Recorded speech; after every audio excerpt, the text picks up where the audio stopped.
Imagine a medicine that doesn't just mask symptoms, but rewires how your brain thinks and feels. A tool that could help us confront depression, trauma, and even addiction, yet comes wrapped in stigma, hype, and thorny ethical debates. Are psychedelics the future of healing, or are we falling into another cycle of overpromised miracles?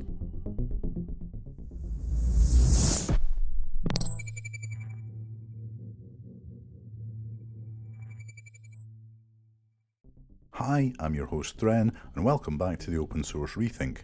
Today, we're diving into a controversial but fascinating topic, psychedelics. From the underground counterculture to boardrooms of biotech startups, these substances have gone from taboo to trendy almost overnight. But beyond the hype, what's real, what's misunderstood, and what's ethically at stake? There is no denying that psychedelics are having a moment. Once relegated to the fringes of society, they're now splashed across mainstream media, featured in best-selling books, Netflix documentaries, and even serious policy discussions. But here's the paradox. While the cultural buzz is exploding, our scientific understanding is still catching up. Too often, psychedelics are painted with two extreme brushes, either as dangerous party drugs or as magical cures for every ailment under the sun.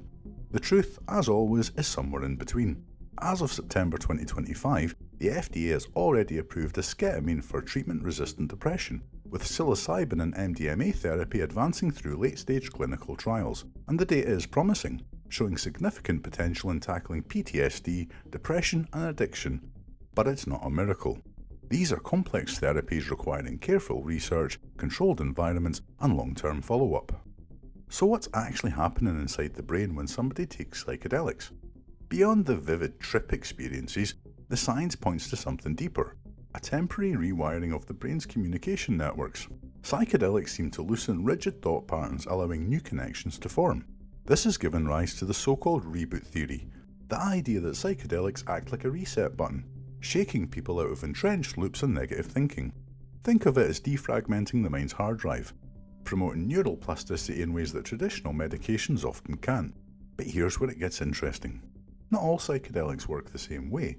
For depression, psilocybin appears to dampen overactive default mode networks linked to rumination.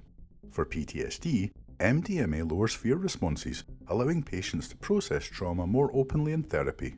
For addiction, these compounds may disrupt the brain's reward circuits and provide space to reprogram destructive habits.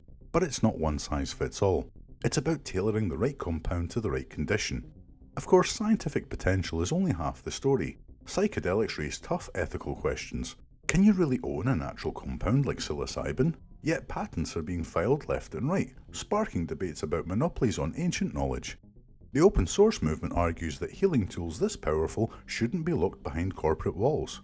And then there's the role of therapy. The psychedelic substance itself is only part of the equation. Without skilled guides, preparation, and integration, the risks, from psychological distress to exploitation, are real. The DIY approach may be tempting, but it's dangerous. And perhaps the biggest ethical challenge, accessibility. Will psychedelic therapy become a privilege for the wealthy, or can we build frameworks to ensure equitable access for veterans, marginalised communities, and the most in need? And here's where things get exciting. Imagine applying open source principles to psychedelic research and therapy.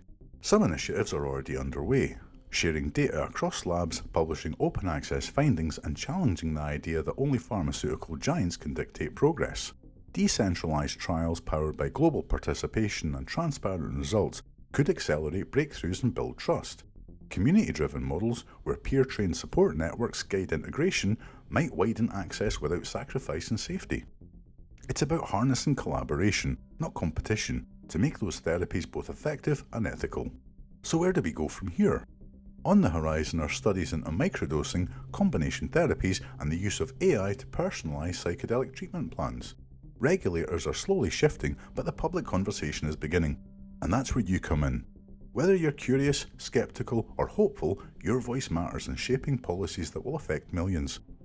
Imagine a future where these tools are not hoarded by corporations or caricatured as counterculture relics, but are responsibly integrated into healthcare systems, offering healing, not just hype.